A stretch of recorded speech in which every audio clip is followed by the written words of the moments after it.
Hi Libra, my name is Gregory Scott and this is your astrology forecast for July 2015. Thank you for joining me today. It's really a pleasure to be with you.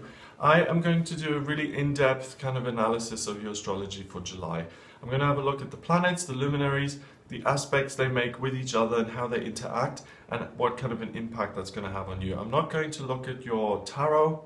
I'm just going to focus on the astrological influences and what that means for you. Okay, so the first thing that I see this month is that there is a T-square in your chart on the 1st of July. The T-square is a kind of placement in a chart that presents a problem, a challenge, and the solution to that problem. And the problem for you is going to be the way things are with you in terms of family and the way things are in your life right now and what you want to achieve. So that's your everyday life, the way your life looks. So if you live in a studio apartment but you want to live in a penthouse in Miami, then there's a push and pull between what is real right now and what I want to achieve. And the answer to that problem is to continue to dream your dreams, to be real with yourself and to put practical plans in place to make it happen. So the answer isn't don't give up on your dreams and accept your life the way it is. Continue to dream and actually try your very best to get to where you want to go. At the same time, your ascendant, so the way you are, the way you see yourself, is in a square aspect, so 90 degrees apart, with your midheaven, which is in your 9th house in Gemini. So the way I feel this affects you is that at the beginning of the month, you feel very much together in terms of how you see yourself spiritually as a human being, and I think you have a healthy relationship with yourself. What that does is it prevents you from striving to learn new things, and I really think it's important for you to look outside of yourself to get other perspectives, other information coming through, to communicate with other people, to communicate with books, to go traveling, to discover new things. But I really feel that it's not a good time to rest on your laurels and to just say, I'm perfect the way I am, but to continue to grow, to continue to learn, and to continue to expand as a human being. Mercury also sextiles Uranus at this time from the 30th of June through until the 4th of July. This is interesting because Uranus is in the 7th house of relationships. And it means that there are new exciting things going on in your relationships, and you can only create those things by getting out there and communicating. So the key for you to realize your hopes and dreams in terms of your love life, specifically, is to go out there. I think this is actually, and this isn't, I mean, I think it's great at a time for like a summer romance, like a romantic just whirlwind affair, you know, where you frolic in the sand or whatever. This is a great time for that because it's only when you go out there and do something that you meet someone. It can also be that you know, you just go about your day-to-day life and you continue to communicate and that you meet someone that way. But I really get a sense of impulsiveness, electricity, something bang, miraculous, that comes in quite temporarily, and I get a real sense of excitement in terms of your romantic life with other people.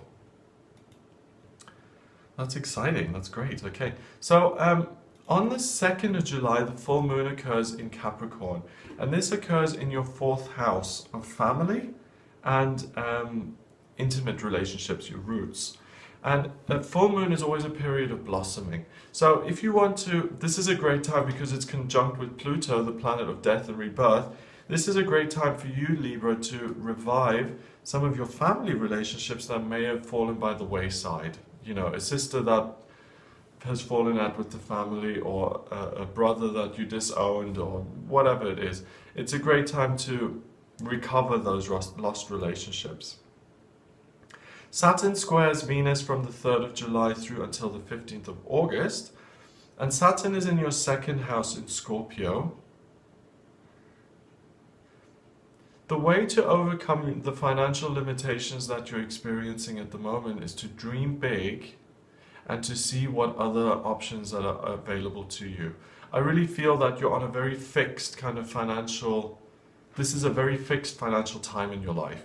Things don't seem to be miraculously blowing up, or you don't suddenly get a huge windfall. I think things are really, really steady and stable for you. And you can really bust that, you can really blow that up and make it much more exciting by thinking, what is it that I love? What are my dreams? How rich did I want to be? What great thing did I want to invent? What amazing job did I want to have, traveling the world and interviewing celebrities, or whatever it is, or seeing different places? But pick up those dreams again, because the answer to getting rid of those structures lies in using your imagination and really being true to your own dreams and desires. The Sun trines Neptune from the 24th of June until the 9th of July. Neptune is the unmanifest and the dream, and what it is you aspire to again, and that's in your 6th house of work. So really already what I'm getting for you, Libra, is that there's something about you that wants to achieve more at work. I think you're a little bit restless, you're a little bit discontent at the way things are in your working life, and you want to, breathe, blow some new life into that sector. And you're really forceful about wanting to do that. You're dissatisfied, you're irritable, I think, the way things are. And when you get irritable and restless, it's not just, oh, let's wait it. Well, sometimes you do wait it out, but I don't think this time. I think for you, it's important for you to reinvent your career. I'm serious. And I'm saying that because your midheaven is in Gemini right on top of your noon position in your chart, and this is the time to communicate about what it is you wanted to do, to revive your dreams, and to really dream and do something that's meaningful and purposeful and fun for you. And to give yourself the luxury of doing that if you can. Mercury goes into Cancer on the 9th of July. Let's go up to the 9th. And that's all now joining your 10th house of career. So you've got your Sun in Cancer, you've got your Mars, your midheaven, and your Mercury in Cancer in your 10th house. So what that's going to impact you, the way that's going to manifest itself is, do I care about what I'm working? Do I care about this job? Do I feel like I'm helping people? Do I feel like I'm making a difference? Can I really get myself behind this and really get passionate and forceful about it? And do I agree with the things I'm saying and the kind of communications that I have during the day? So it's about getting honest with yourself. And I know it's hard, and the economy is what it is. People are sending hundreds of job applications to get a job they don't even want. But really, there is always, and I really feel like I am a personal example of this, there's always a way to kind of just step back from all of that, the economy and there are no jobs and stuff, and to say, what is it that I really love to do? And if you want to make bespoke diamond encrusted watches and that's your passion, then go do that. I don't think you're on this planet to worry about what the economy is like and what the job situation is like. I think you're on this planet to live your dreams. And I think this month that comes up for you. And I don't think that's flippant or trite. I genuinely believe that, and I genuinely feel like you have an input into making that happen, and that you can make that a reality. So there's another T-square that happens on the 11th, and that T-square is between Saturn in the 2nd, your Moon in your 8th, and your Venus and Jupiter in your 11th house of hopes and dreams. Don't let other people and their expectations of you and what they're telling you stop you from living your dream. So if you're in a job and your boss says, oh, we can't promote you at the moment, unfortunately, because we just don't have opportunities, please wait a year, then don't accept that and say, yeah, I'll wait a year. Live your dreams now and make it happen. And just because he's rebuffing you doesn't mean that you have to accept that. Mars has been in conjunction with the Sun since the beginning of June, and it comes to a close now on the 12th of July. So Mars is the warrior planet of desire, what it is you want, and the Sun is the ego, it's your personality on planet Earth. So you've been really driven and quite forcefully looking at what it is you want in terms of your career. That starts to abate now a little bit. That energy starts to fall away. So if you do want to make changes to that, make them before the 12th of July, because you're going to have the motivation and the energy to actually make it happen. Similarly, Pluto has been in opposition to the Sun from the 27th of June through until the 14th of July, and that also drops away now. And that feeling of reinventing yourself and reinventing your roots and altering your day-to-day life isn't as forceful as it was. So again, to make that changes, to change your life, do it in the first half of the month. Venus conjuncts Jupiter for a long time here. It's done it since the 17th of June, and it will continue to conjunct. They will continue to conjunct each other until the 13th of August. Venus is the goddess of love, the planet of love, and Jupiter is the lucky planet. So isn't that nice that you have the planet of good luck kind of meshing its energy with the planet of love? So it's lucky in love, loving luck.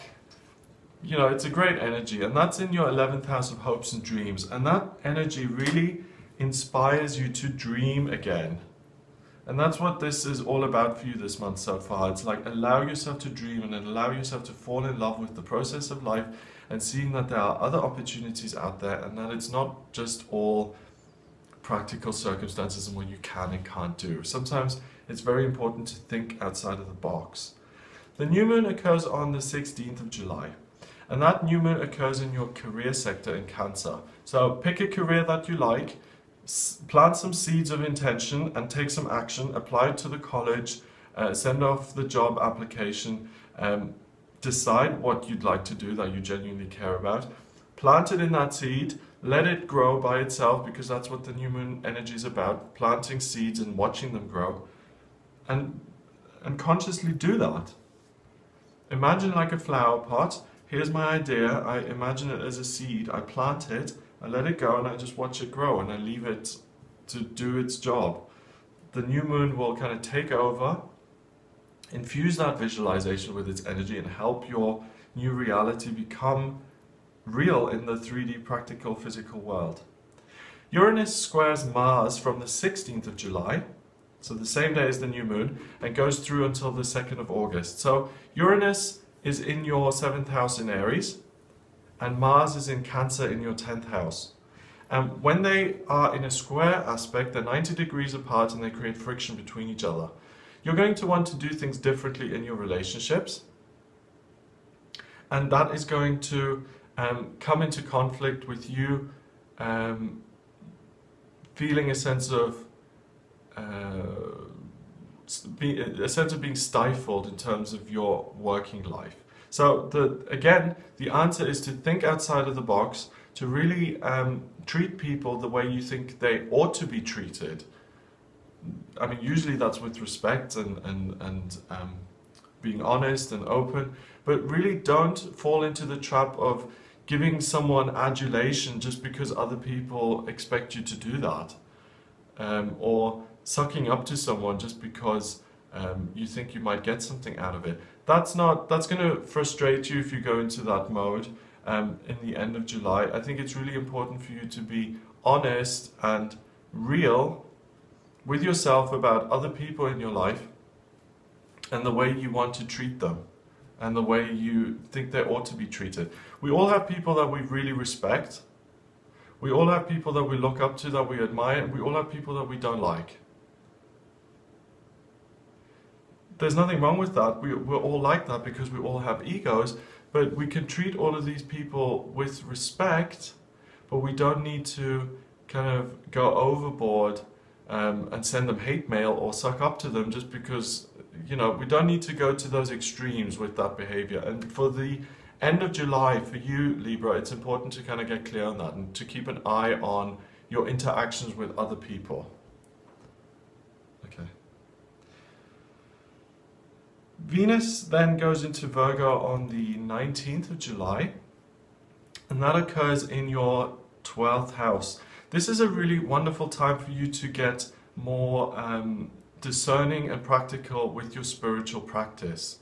If you haven't found what it is you're looking for just yet, I mean, I think the ideal for me personally, and the ideal that I often recommend to people, is that people should have a daily spiritual practice, because it means you connect with people, you connect with Source, the universe, daily. And the more time you spend with the universe, the more you grow and the more you embody the goodness of the universe.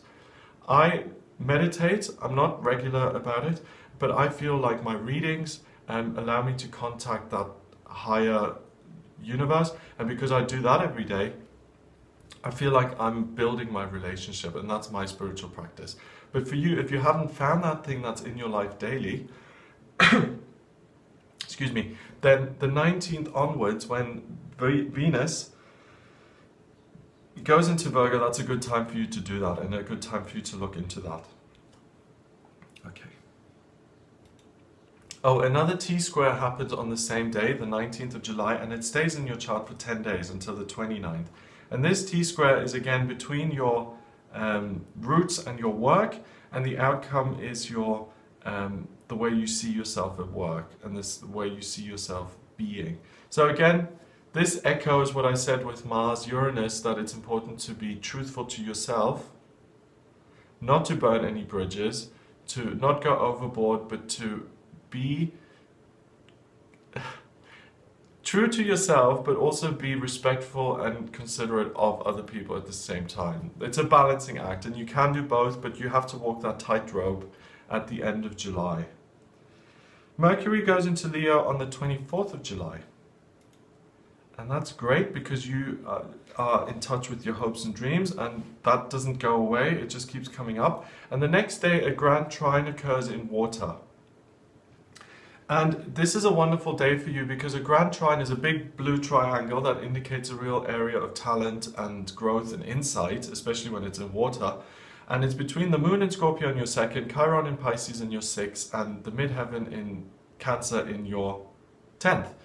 You get an understanding of something that you can do for work that's going to make you a lot of money, and that's really going to transform the disappointments of the past. If you have a PhD in philosophy, but if you've been working the checkout counter at 7-Eleven for the last 10 years, you may feel a sense of disappointment. On the 25th of July, you will get an idea that will allow you to do work that you genuinely care about, and that will undo that disappointment by creating something wonderful and good in your future. Really important day for you, Libra, in terms of your working life and the inspiration that you need to transform your working life. On the 25th of July as well, Virgo, Venus, I always confuse Venus and Virgo. Venus is the planet, Virgo is the sign, and Venus, the planet, goes into retrograde.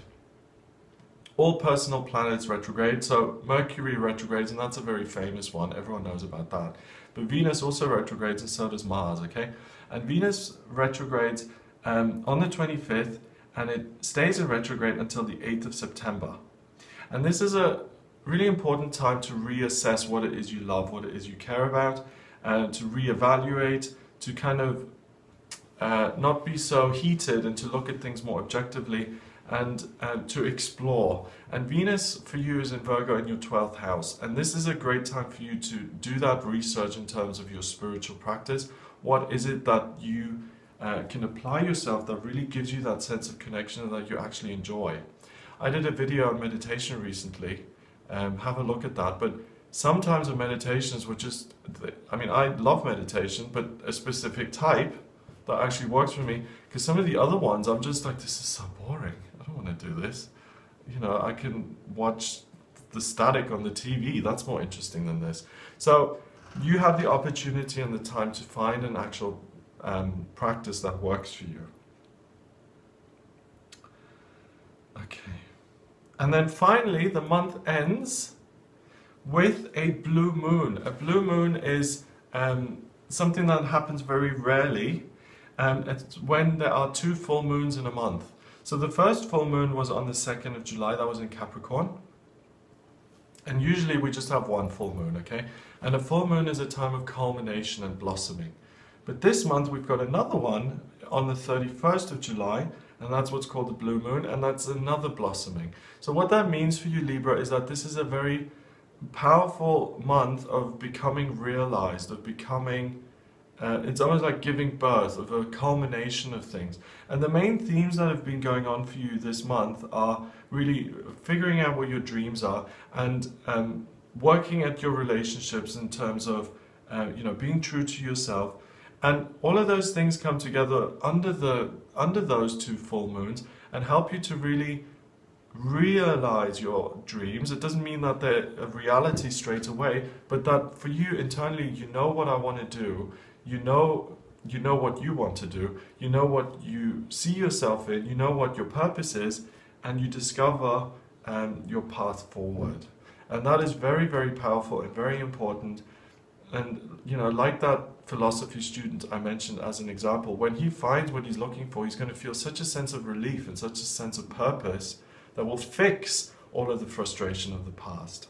So this is a really special month. Like I said, the next time a blue moon occurs is in January 2018, so it's like once every 3 years, and it's an opportunity to realize the things that occur. That said, the new moon and the intentions you set during the new moon period on the 16th are also going to become manifest more quickly, more powerfully, because of those two full moons on either side. So really get clear on what your hopes and dreams are and really move forward with those. It's a great time to take your passion and make it happen. So I hope you have a wonderful month. If you'd like a private reading with me to, get more guidance specifically to your chart on what your life purpose is, or to find out anything else, relationships, love, spirituality, whatever, get in touch via my website. It's gregoryscott.com. You can email me. The address is readings@gregoryscott.co.uk. And please remember to subscribe to the channel. Have a fantastic July, and I'll speak to you soon.